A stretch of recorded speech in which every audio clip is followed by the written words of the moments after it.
Hello and welcome to my YouTube channel. My name is Robert, and today we are going to learn about chart of accounts in QuickBooks. So a chart of accounts is a list of financial accounts which a company uses to manage its finances. So let's go straight to our chart of accounts. We go to list, and the first item is our chart of accounts.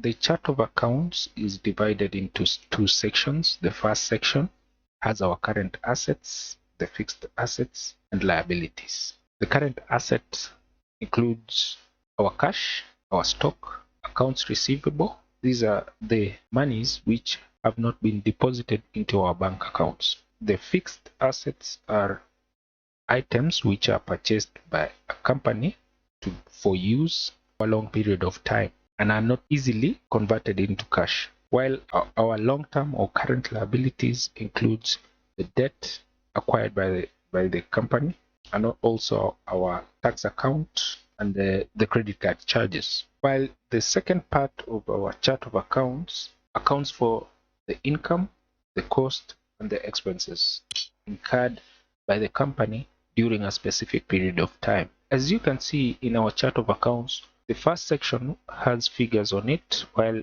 the second one has no figures on it.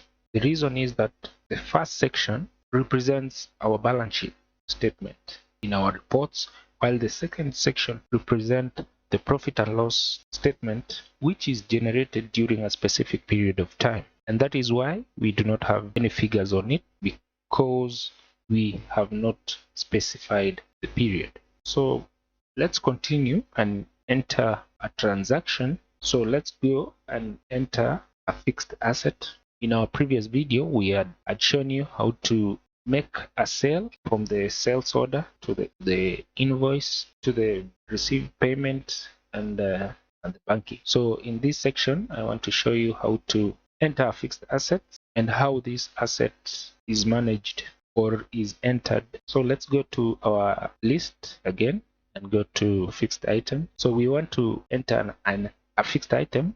Could be land, it could be equipment the company is purchasing to be used, and it is not immediately converted into cash because it's an item that is used by the company. So this item, if it's a car or equipment, it depreciates. So there is a depreciation account associated with each and every item that loses value over a certain period of time. So let's enter that detail. Let's go to, you right click on the page and click new, and you enter the data of the equipment. Let's say we are buying a generator for generating electricity. So let's enter the detail. We can go back to our chart of accounts first and create this equipment, and you can right click on the page, say new, and we click on a fixed item. You choose which type of account it is. This is a long-term or it's a current asset, because QuickBooks in our chart of accounts we call it fixed item. So we choose the account. I don't think we need to do that because we've already chosen our account as a fixed asset. Click continue. So the account has been created. It's a fixed asset. So you can name it whatever you want. It's good to have a standard of naming so that you do not mess up your chart of accounts. So we can just call this account generator, and you save and close. So now let's create our fixed item in our fixed item list, and the item we are creating is our generator. So for the name, you can enter the name of the generator. Let's call it generator XYZ. And our account type, we pick the generator we had already created, and you can enter more details here, the asset description and all this stuff. Save. The asset must have a purchase date. So let's say it's purchased on this date, and save and close. So here is our generator, a generator we just purchased. So the next step is making a transaction of purchase. Probably the generator was purchased using a loan acquired by the company. So let's do the transaction and see how it is affected. So the first step is we go to list, we go to company, then make a journal entry. All transactions in QuickBooks. For every transaction in QuickBooks, there has to be a debit and credit. So our journal entry captures those transactions. So let's say we debit our generator account, it's a fixed asset, and let's say the generator was worth 1.8 million. So we have to credit an account where this with an equal amount, and that is our long-term loan. So this is a current liability or a long-term liability. So we pick our long-term debt, and that's how you record a transaction in QuickBooks. So the next step is paying the loan acquired by the company, and the loan that is acquired attracts interest. So the interest is charged differently from the loan so that it does not mess up our books. So let's record this transaction and go to the next step. So let's check our chart of accounts and see the transaction.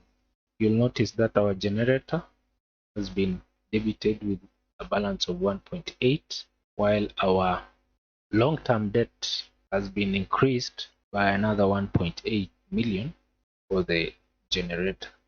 So to pay these loans, let's go back to our journal entry.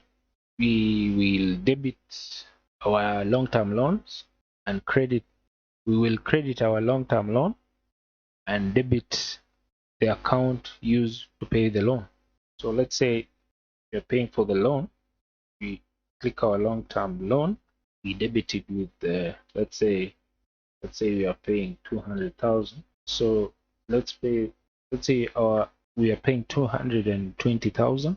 So we debit 200,000. The other thing is the expense account.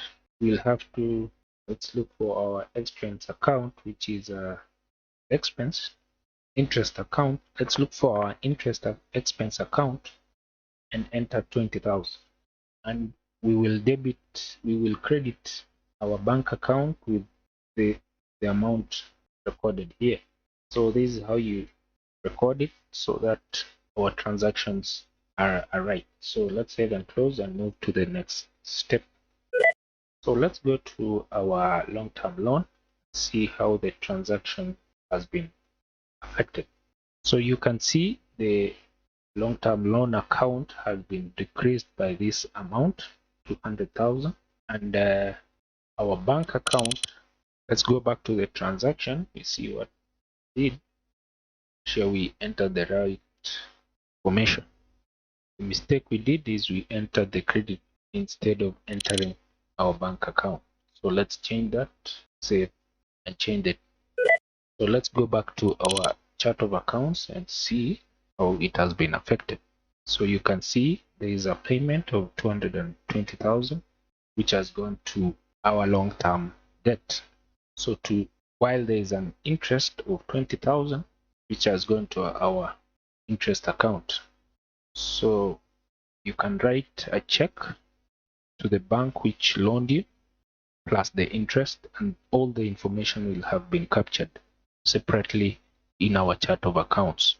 So the interest is the expense, while the principal, when doing our valuation of the car, we have the right figures recorded. So let's continue next time and have a good day. Thank you for your time.